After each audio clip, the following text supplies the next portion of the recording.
அதே போல இவன் தூதனா இருந்தவன் அவன். ஆகவே ஊழியம் தூதனுடைய வேஷத்தை போடுவது இவனுக்கு ஒன்று புதிதல்ல.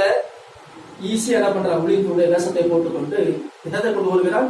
உள்ளாங்கான காரியங்களை மனுஷனுக்குள்ளே கொண்டு வருகிறார். சோதனம் எதை சொல்லுகிறது? அவன் திருடவும் கொல்லவும் அழிக்கவும் அன்றி வேற ஒன்றுக்கும் வரமாட்டான். ஆனா பார்க்க ஒளியந்தருடைய வேஷத்தை போட்டிருப்பான். ரொம்ப ஜாக்கிரதையா இருக்கும்.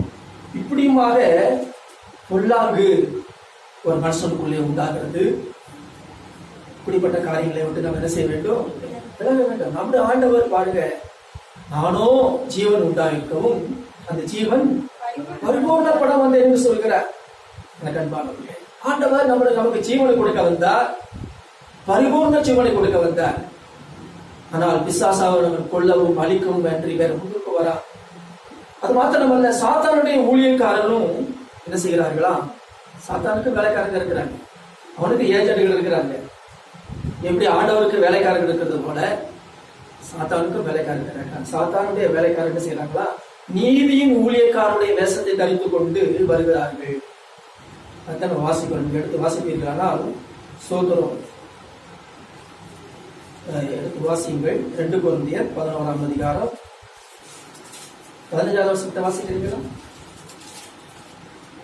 ஆகையால் அவருடைய ஊழியக்காரரும் நீதியின் ஊழியக்காரருடைய தேசத்தை தரித்துக் கொண்டால் அது ஆச்சரியம் அல்லவே.